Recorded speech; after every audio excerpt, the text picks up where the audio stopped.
welcome back to another week of Autastic, your comedian's guide to autism. I'm one of your hosts. My name is Kirk, and my co-host... I'm Graham K. Boom. How are you guys doing? I hope you're okay. It's getting late in the summer. Kids have been home for a while. There's been a pandemic. If you're an autism parent, help is around the corner. Hopefully, we're almost out of this. If your kids are in school, if they're able to go to school, they're going back soon. It's true. Yeah. My brother is going nuts right now. He is very lonely right now. And this second surge, please get vaccinated, is sort of causing one of the two volunteers that comes to visit him can't visit anymore because she's concerned about the Delta variant. So they do Zoom calls instead, which is not as good. And my brother is...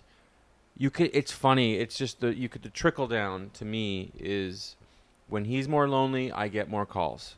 And that's the tell for you. Sometimes I don't hear from him for like 5 days. I'm like, his meds are working. He's getting a lot of social interaction. There was a time when he was hanging out with people 4 days a week and having long Zoom calls 7 days a week with people, with his special group, with his special needs group, Live, Work, Play in Ottawa. And now that's down to like twice a week. And then he's still doing the Zoom calls, obviously, but yeah, not good. He's calling me a lot. I was walking with my girlfriend down the street, and Peter called, and I had a second. I hadn't talked to him today, so I figured he always loves to talk to Julia. So she was beside me, so I love to, if she's there, it brightens up his day talking to her. And takes a little pressure off you too. Yeah. He just needs to talk to a woman that's like doesn't hurt his age under close. 70. Yeah. And so that is funny though, right? Men always brightens up their day to talk to a pretty girl. Oh man. Yeah. And it's funny.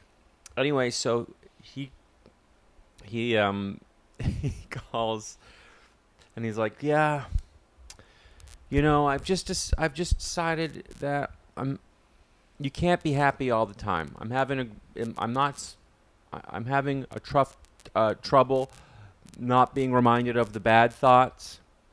But you just can't be happy all the time, I guess." And it just broke Julia's heart. She was like, "Oh," and I'm used to it. I'm like, "Yeah, I know." You're like, "Yeah, sounds about right. Just eating a chip out of a bag or something while you're walking." Well, I mean, Julia's crying. It's true. It's hard out there, bro. You're like, "Julia, that's not the autism. That's being a man. That's just part of being a man." Well, hard for they get said too. Trust me. And so anyway, yeah, he's calling. Part of being a person. Yeah, you're right. He is calling a lot. But good news is that he has watched every 2 years. He writes on his calendar to watch Star Wars or Spider-Man, and this is the rotation. Yeah, for whatever reason, this past month was Star Wars and Spider-Man. So he watched all the past 2 months. Maybe it's the past 2 months. Maybe the last month was. Anyway, in the past 2 months, he's watched like 8 movies or 10 movies with all the Spider-Mans, all the Star Wars. So he's out of movies, and which means he has finally. I've been begging him, please watch new movies, and I've been going on Netflix. And if anybody has any silly movies that are live action, I still want to hear the review of Forrest Gump when he watches it. But yeah. Yes, that'll happen. If anybody has any suggestions, let me know, because it's hard to find in movies. I've been doing research. He loves Dude, Where's My Car? It's like they don't make movies like that anymore. I don't know what genre Dude, Where's My Car is, because my brother, it's like he can't really count but he likes boobs, which is dude, where's my car? That's that's what. Sounds like you're describing Porkies or Stripes. Or Yeah, something yeah, like that. yeah. It's well, no, those Stripes just has some smart, like higher level humor. But What anyway, about what's the Caddyshack? you might like Caddyshack. But anyway, It's got a puppet. I suggested Good Burger. Okay, I don't think I've seen that. That's with Keenan Thompson from SNL. Okay, I wonder if you'd From like when he was like when Keenan was like 19, 18 or something, and the other guy. I And they haven't made a seen movie, and he watched it. He suggested it for his liver because they watch movies on Zoom, and he was like, and I watched it, and I liked it. It was like a big win. New movie in the rotation, maybe. Great. Good Burger. One every 3 years. It's hard to break one into the canon. The Peter The Cannon. Peter Cannon of films. Films is a strong Films. word for dudes. Where's my car? Where's my Film. What are you guys studying this week? And well, in this week's Ortor, we're studying dudes. Where my car? Yeah. The scene where he gets that back tattoo. Oh man, it works on so many levels. My brother and Does I it? used to do that bit. Where's my car? No, where does it say? Sweet. Sweet. Well, it's better than the Indian accent, so it's good. Yeah. It is better than him doing a Apu accent. I wonder if it's like those like fantasy loves like big fish or stuff like that. I don't know if He doesn't get those. Okay. They're too complicated. All right, fair enough. Yeah. How is JJ? Just good. We had a call yesterday. Same stuff. He's borderline interested in the calls. No change? No change. He'll grab at his headphones every once in a while. He was pretty interested the one time that we did a live one. He's interested for like a minute and a half, 2 minutes, and then he's like, cool. And then, I'll watch him eat as fast as he can, like he's in a prison yard and somebody's going to take that food from him. I get that. He'll just fast. Back on the horses. Back seeing the horses, which is cute. Trying to get him to... He's like driving in the car to go watch horses? Yeah, he's not driving. He's being driven. Of course. Been driven in the car to go ride horses. Yeah, he likes to ride his little horse, and I think he's good. It was his mom's birthday 2 days ago, and so we talked about it on the phone. I always wonder what's getting through, but I don't know. You got to talk to him, so tell him about it, and asking him if he remembers, and Does he seem to change his... No change in the affect, but that could be autism too. Who knows? Some people with autism are very good at disguising their... You show him pictures of his mom? Yeah, show him pictures, and then he doesn't change? No, but I think he's doing good. I need to starting to plan a trip there this fall. This fall's turned out to be a busy one for both of us. I know you're on the road forever this fall. Yeah. GrahamK.com for tickets. This may end my relationship tour. Seamless plug. End my relationship tour. It's pretty funny. Nah, it'll be good. It's just a month on the road. We'll FaceTime. Eating sad food. It's gonna be good. I gotta make T-shirts today so I can so I can sell them and then afford It's salads. gonna say it's your chance to put on 20 pounds. You could be like me. Ugh. That's your nightmare. Ugh. My hip hurts, so I haven't been working out. So I haven't been able to do any cardio or anything, and I get a little chubby.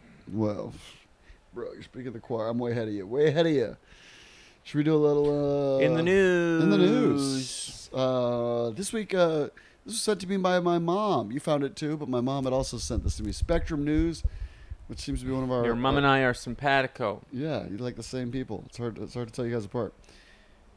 Genetic roots of sleep issues, autism may be intertwined, and it has the cutest picture of two little blonde kids sleeping. The absolute cutest, which is JJ's rarely this calm. So double diagnosis. When one twin has autism or autism traits, and the other twin often has insomnia. A new study shows. Huh. Those are two of them. Yeah. Huh. You and your brother are very close to age. You could be called Irish twins. Yeah, you're very, very close, right? Yeah, I can't sleep. The genetic factors that influence autism may overlap with those that underlie insomnia, according to a new study of autistic people and their relatives. That's you. By contrast, the two conditions show minimal overlap to environmental influences. Wow. The results may help explain the frequent co-occurrence of autism and sleep issues, says lead investigator Mark Taylor. What a great, easy last name to pronounce. Researchers at the Psychiatric Endomology at the, oh man, Karolinska Institute in Stockholm, Sweden. Hey, you should be able to do Swedish. Well, if I was going to say spent half the year there. Karolinska, I'd say Karolinska. I would say, yeah. Yeah, a little trip to Sweden coming up. Up to 90% of people with autism have disrupted sleep, and about 30% have clinical diagnosis of sleep disorder, according to previous research. This paper shows that autistic individuals are quite commonly diagnosed with insomnia and prescribed melatonin to help with their sleep. But that's what I prescribed. Have you taken it? Yeah. JJ took it for years, so we go back and forth on it. It works good for you? It's not that invasive. It's not even a drug. It's just like a dietary I don't supplement. think it's it'll cover it, I think, but I don't think it's habit forming. I don't think. No, I it's can't not. remember. That's what they say. But we're also looking at siblings and relatives in this study, and relatives of autistic people who are also at higher risk of developing insomnia. You're a real night owl. Can't fall asleep. I was up till 3:30 in the morning last night. Oof.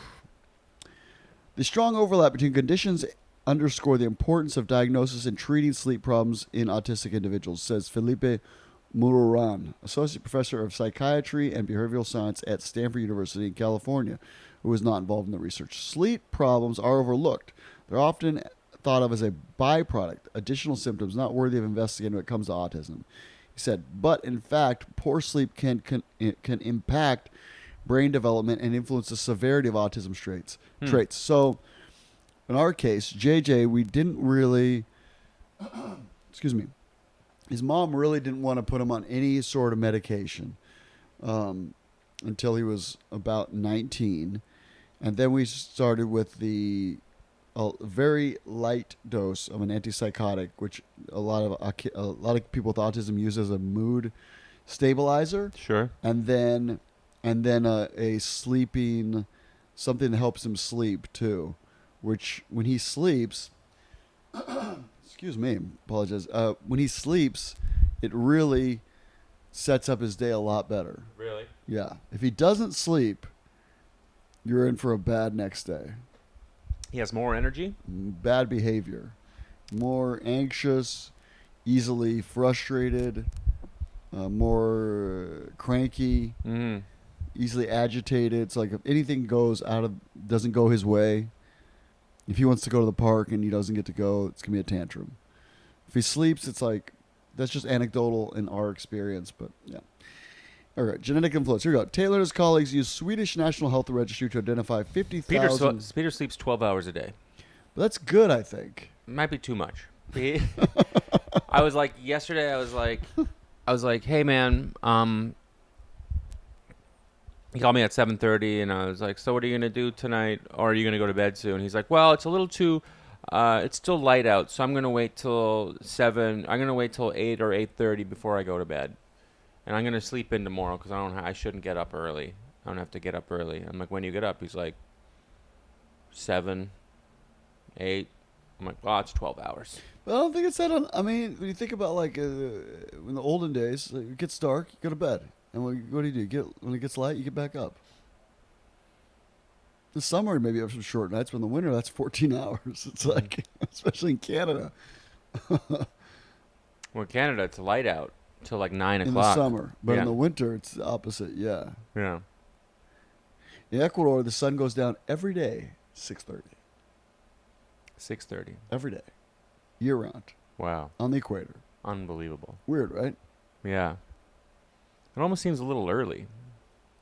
I think it's 6:30. There's a time it's like 6:38 or something, but I can look it up, but we're not going to. Probably sounds right. 6:30. Yeah. I mean, it's like whatever time it is, it's like every day is the same. Maybe it changes by like a minute the whole year. It's so weird. yeah. Whatever time it gets light, it gets light. It's like 6:30 or 7 or something. Yeah. So like if you were like a hunter-gatherer and it gets dark, what do? You go lay down, make a baby, and then you wake up at 6:30 in the morning. Mm-hmm. All right, genetic influences. Here we go.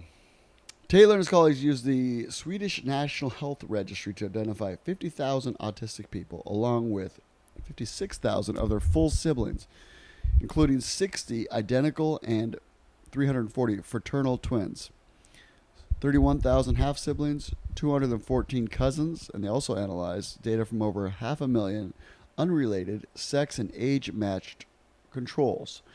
They determined which participants had a diagnosis of insomnia, difficulty falling asleep or staying asleep, or took melatonin, which in Sweden was available only as a prescription before May 2021 when it became available over the counter. Yeah, when JJ first moved in, which ironically he's in Sweden, I had given him a couple. We had these like big. I was buying it in bulk. These big bottles of melatonin, which I gave to them, and they're like, "We can't give this to him unless it's prescribed by a doctor." Which I was like, "It's melatonin. It's over the counter." Anyway, I guess not in Sweden. not in Sweden. About 23% of the autistic participants had insomnia or took melatonin, compared with 1% of controls, the study shows. What's more, the relatives of autistic people also were increased odds of having insomnia. The more closely related to the family member, the greater their odds were.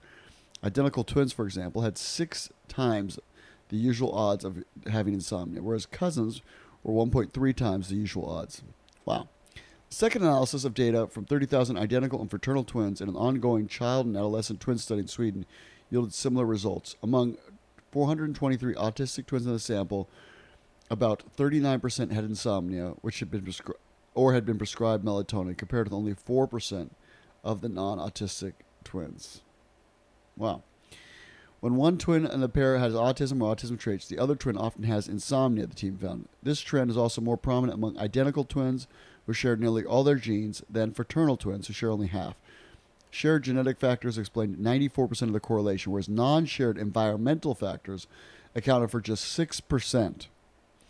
The results were published in the July Journal of Child Psychology and Psychiatry. Finding the genetic correlation between autism and sleep patterns confirms what we're often already seen clinically, said Amanda Bennett, clinical chair of the Autism Integrated Care Program at the Children's Hospital of Philadelphia. What could really change practice some days is if we could identify the genetic variations that help us predict and address these occurring symptoms proactively. Taylor's team is examining the co-occurrence of autism and other traits with mental health disorders such as anxiety, depression, schizophrenia, bipolar disorder. Some traits, including sensory sensitivity, hyperactivity, anxiety, can contribute to poor sleep in autistic adults. Blah, blah, blah. Leaving open the possibility that insomnia is not directly correlated genetically to autism, but rather with other co-occurring conditions. What do you think? What do I think? I mean, I don't know anything. I just think it's interesting that it how closely linked it is, and the cousins thing was interesting to me. I was trying to think if any of my cousins are insomniacs, but I don't think they are. I'm the only one who can't sleep. My mother can't sleep, and I can't sleep. JJ's mom had really bad insomnia. I can sleep. I sleep good. Yeah. I might be Peter. You look like you could sleep. Oh, I sleep. I Yeah. sleep 8 hours every night. Whatever time I go to bed, I'm gonna wake up at 8 hours. Yeah, I don't want to fall asleep, and I can't fall asleep. And then I wake up, especially now that I'm older, early. Today I went to bed at 3:30 and I woke up at 9. That's not 8 hours. That's not 5.5 good. hours. No, I really like sleep. I remember one year I in love high it. school, it I was can't do like it. we lived 8 minutes from the school. I had it timed. So if my classes started at 9, I could get up at 8:42, have my clothes laid out. I shower at night. One of those guys. I don't eat breakfast. Pull my clothes on in 3 minutes, get in the car, I could be there on time. And my dad used to always be like, "What are you doing?" I'm like, "Why would I be up early? It's sleep time." Yeah. Why what are we doing? Hanging out reading the newspaper? No. I'll get up right before. He still talks about it. He's like, I'm like, I counted down to the minute. I was late like twice. One time I got in a car accident, somebody rear-ended me, and I was late. And then another time I overslept. But yeah, I'm guessing you parents with kids with autism have your sleep stories. We had a really nice note this week from a listener, Graham. I think you addressed it first. It was on Twitter. Mm-hmm. You messaged both of us, but I think you got to it first. Yeah, there's. I didn't really catch it all. Maybe you can fill in the blanks for me, but one of our listeners, I can't remember his name right now. Maybe I should post about it, but he was written about in a book. I can't remember the name of the book. It can be anonymous. I know, like Well, we should say the name of the book, but then anyway, we should have looked this up. We didn't. We both have no idea what the guy's name is, what the book is. So anyway, we were written about in a book. A guy mentioned us in a book. That's all I got. I could look it up. We're using our cameras to film. That's the problem with using your camera to film. What about on your iPad there? Definitely don't have Twitter on my iPad. Messages on Twitter. Really nice guy. Talked about his. You wanted to talk about it. I thought you had all thought about it, and you're like, oh, I did. I was going to say something. I wouldn't have said what you said. But what are you going to say? I'll tell you. I was going to say he talked about his own personal discovery with autism. That he had a personal connection to it. So then he did some research. He read a few different books. He listened to our podcast, and it started a journey of self-diagnosis and then actual taking a test. And he found it very liberating. And then he was interviewed for a book, and he just talked about his own discovery. It was just nice to feel like you play some small part in someone's own personal self-discovery journey that makes them feel like their whole life makes sense, where they're like, yeah, I react like this because of this. Yeah, it was like what happened with Sabalu, the musician, last week. Mm-hmm. Yeah. I don't know if he told us the name of the book. At least in my messages, I don't have the name of the book. But He I may have thought it was told me. interesting. He may have told me. He sent me some screenshots, but it was a little blurry. I couldn't quite make it out. But I thought it was exciting that, it was part of his journey to he's like, I haven't listened to it in a while, and so I hope everything's going good with your family. And I didn't want to get into like, well, lots changed in 5 years. So if you haven't listened in several years, a lot's happened. Yeah. So I didn't want to get into a whole like, Yeah. Hey, I've heard of us. Listen, I've got bad news. So yeah. Anyway, our podcast is mentioned in a book about autism, but we helped an individual, I guess, which is nice. It's good. I hope you guys find it positive and encouraging. Yeah. And, Yeah, that's the new thing. We're using our phones to film, so usually we look up stuff. We have it like right there, but it's on Twitter, so. yeah. I think we did it. Is that it? Sure. This week, by the time this episode comes out, I will have surprised my parents going down to Ecuador for their 50th wedding anniversary. Yeah. He's going down to Ecuador for their 50th wedding anniversary, and he's going to get a fake tattoo put on his back, a whole back tattoo. How are you going to get a back apply a... My brother's going to love doing that. Oh, is he going to be he's going to be down there He'll too? be in on it. He lives there. One of my brothers lives there. Oh, okay. He'll think it's hilarious. And my mom, they're very conservative. And so I think it'll be very funny to get a whole giant Ben Affleck terrible back tattoo. Please film it. Oh, what does Ben Affleck have? He has this giant dragon like the size of his whole back. Ugh. It's new. He's going through it. Listen, leave the guy alone. It's fine. That's the least of his worries. At least he's off the hooch. It's great. What? Isn't he dating, what's her name again? Yeah, he's back with Jennifer Lopez. So what the hell is his problem? The back tattoo was like 4 years ago. The weird thing about that was they catch him with it, they film him with it, and he's like, oh yeah, it's for a role. And then like 2 years later, you still have the tattoo. Oh yeah, it's not for a role. It's a weird thing to lie about when you're going to have it the rest of your life. Yeah. After that, you can see me on the Carnival Magic the week after that, and then I will be in September, end of August, September. I'll be on the Vista out of Galveston, Texas. What are your shows, Graham? Mine are on land. Quit bragging so Um, much, bud. Yeah, they're all at grahamk.com. I'm gonna be all over the place. It's got a tour. You can support him by buying tickets and Yeah. merch. That's right. I'm gonna have T-shirts, and I'll sell them online too. So, yeah. That's it, guys. Have a great week. You can Thanks. do it. You can do it. That's what you said. Sorry.